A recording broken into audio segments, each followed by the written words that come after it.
Une femme qui commence à marcher le chemin pour revenir dans son pouvoir puis faire ce choix-là de vouloir goûter qu'est-ce qu'il y a de plus dans cette vie, c'est vraiment radical. Il y a comme une énorme différence. Puis d'abord, ça va commencer par une forme de déconstruction. Toutes les compensations, toute l'espèce de buffer, toutes les carapaces, tout ce qui est inflammé, tout ce qui prétend savoir et qui a le contrôle sur nos différents espaces et chambres intérieures, nos mondes intérieurs, nos rêves, comment nos émotions, notre énergie fonctionne à l'intérieur de nous, où c'est bloqué, où c'est ouvert, qu'est-ce qu'on a accès, tout ça, tranquillement se défait. Et on se rend compte qu'on sait très peu de choses sur nous-mêmes, on se rend compte qu'on sait très peu de choses sur notre sexualité, on se rend compte qu'on connaît très peu sur nous, on ne sait pas qui on est. Et que toute notre vie, on a prétendu, que toute notre vie, on s'est menti à nous-mêmes pour correspondre à plusieurs choses. Et c'est vraiment un beau passage parce que même si c'est une déconstruction, tranquillement, ce qui se fait, c'est que les carapaces, on dépose des armes. Essentiellement, si je résume, c'est que la femme va commencer à déposer les armes et dire « Attends, je veux comprendre, je suis qui, moi, en dessous. » Puis, il y a un gap entre ce que la femme a tout construit pour réussir à fonctionner dans la vie versus qui elle est vraiment en dessous. Et souvent, ce qui fait peur à la femme, c'est qu'elle va découvrir qu'elle ne sait juste pas, en lien avec son énergie plus profonde, l'univers plus profond, sa noirceur, elle ne sait pas du tout qui elle est. Elle ne sait pas qui elle a à faire avec elle-même. Et puis, chemin faisant, si elle se laisse déconstruire, ce qui se passe, c'est qu'elle va commencer à trembler. Elle commence à être très vulnérable parce qu'elle va sentir qu'en dessus, il y a beaucoup de choses qu'elle n'a pas accès et qui, en fait, sont les parties qu'elle a le plus réprimées. Et ce qui se passe, c'est que tranquillement, une femme qui déconstruit au départ, elle va se sentir que tous ses points de repère sont en changement.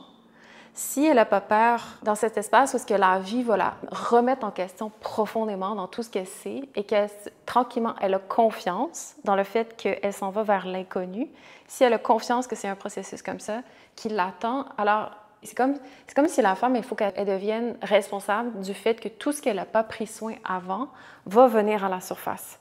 C'est-à-dire que tout son karma, toutes les histoires, tout son passé intime, tout ce qu'elle n'a pas pris responsabilité, tout ce qu'elle n'a pas géré, tous ces contrats passés, toutes ces relations, toute sa lignée enfouie, il y a quelque chose qui va tranquillement, plus qu'elle apprend à relaxer dans le corps, à descendre dans son corps, plus qu'elle va habiter son espace, plus que tranquillement, ce qui va se passer, c'est que ça va venir à la surface.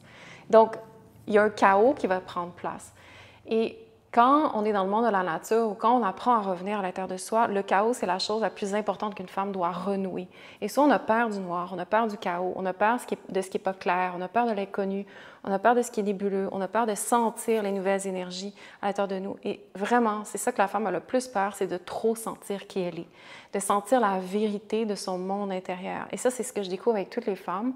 Elles ont peur de voir la vérité de ce qu'elles sentent en dessous, du senti. C'est-à-dire, j'ai tel personnage ou tel rôle dans ma vie ou telle projection de qui je suis, ça correspond à une identité, une étiquette. Et là, quand je descends, mais je vois que je suis une bête, je vois que je suis quelqu'un d'ambitieuse, je vois que je suis une prédatrice, je vois que j'ai beaucoup d'archétypes, que j'ai jamais exploré les territoires internes de pourquoi ça, c'est là.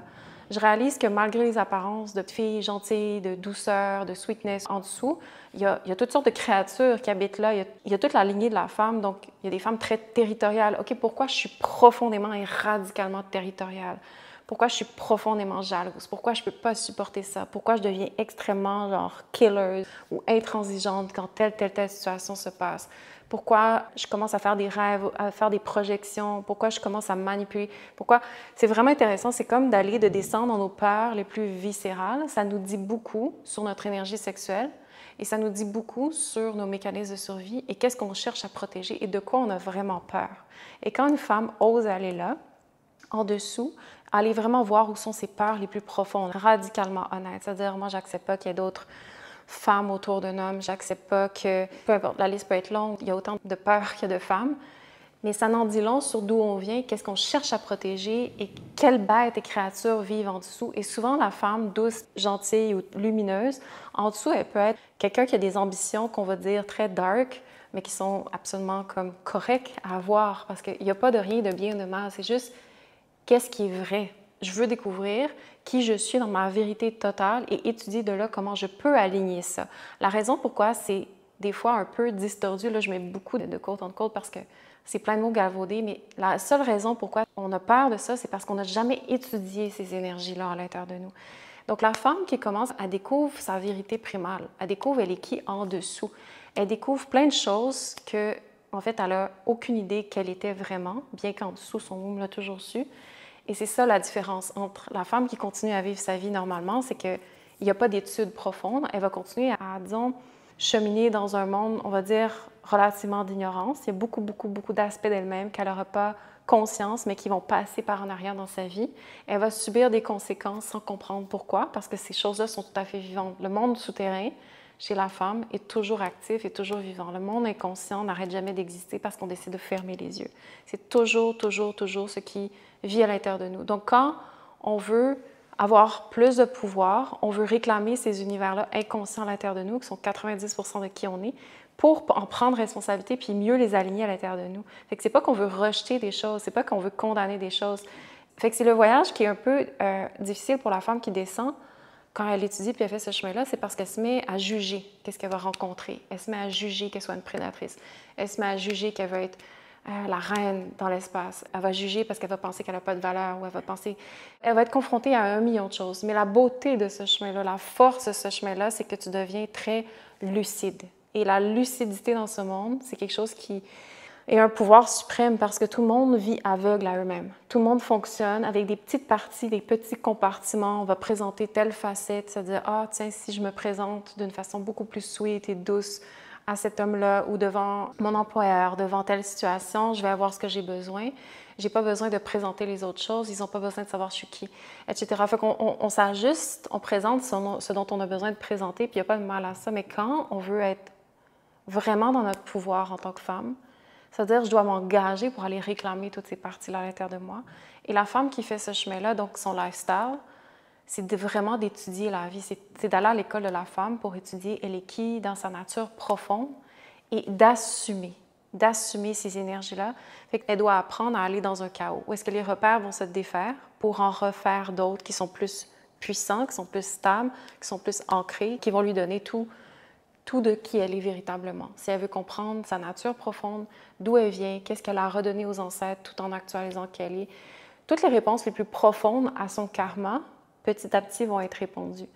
Et elle va pouvoir les assumer. Puis, de plus en plus qu'elle les assume, qu'elle met les morceaux ensemble, qu'elle apprend à être en relation avec ces énergies-là, on s'entend, c'est un chemin. Mais de plus en plus, elle s'incarne. Puis une femme qui s'incarne, qui descend dans son corps, c'est une femme qui est puissante. C'est vraiment une femme qui... Tu ne peux pas jouer avec une femme qui est incarnée dans son corps parce qu'elle sait qu'est-ce qu'elle veut, elle sait ce qu'elle veut pas, elle sait exactement où est-ce qu'elle s'en va, elle connaît ses peurs, elle connaît ses failles. C'est une femme aussi qui protège sa vulnérabilité, qui va juste l'ouvrir à quelqu'un qui peut être en relation. Mais on s'entend, tout ce que je décris et que je partage, c'est un chemin. Les femmes, ça prend beaucoup de temps. Premièrement, parce que les femmes qui veulent du pouvoir, elles ont passé par beaucoup, beaucoup de sacrifices et de chemins sans comprendre leur pouvoir. Fait qu'elles ont beaucoup à repayer. Et ça, il faut vraiment prendre le temps de bien faire ces étapes-là. Et ça prend du temps aussi avant de lâcher les repères qu'on a construits par survie pour faire confiance à d'autres repères qui sont inconnus. Fait que quand on vit dans un monde où tout est pragmatique, analytique, où est-ce qu'il faut tout savoir d'avance, où est-ce qu'il faut tout contrôler, où est-ce que tout notre agenda est prévu, où est-ce que tout est... Aller dans cet univers-là, savoir, ça demande de la foi. Ça veut dire, non, non, il y a quelque chose dans l'énergie profonde du pouvoir féminin, de l'énergie de la déesse que j'ai besoin que j'ai confiance, que je sens. C'est quelque chose d'intuitif. Puis de là, petit à petit, ça se fait quand on revient dans son corps. Mais honnêtement, les femmes partent de très, très, très, très loin. Puis c'est pas une critique, c'est juste dans le monde, c'est le monde dans lequel on vit. On part de loin. Les femmes sont vraiment, vraiment loin d'elles-mêmes. Par survie, par compensation, tout ça, c'est quelque chose on vit tout ça. On est loin de notre nature profonde, on est loin de notre essence féminine. Donc, c'est normal que ce soit un processus qui prend le temps puis qu'on ait besoin beaucoup de support, puis de femmes qui ont fait ce chemin-là, qui sont tout à fait capables de comprendre, de supporter. Mais celle qui décide de cheminer vers elle-même, elle ouvre le container. Elle ouvre vraiment le container de voyage de son monde psychique, de son monde profond, de son inconscient pour réclamer toutes ces énergies-là, puis que ça devienne quelque chose d'aligné à elle-même, puis un pouvoir qui est à elle-même, par elle-même, pour elle-même, branché à une véritable féminité.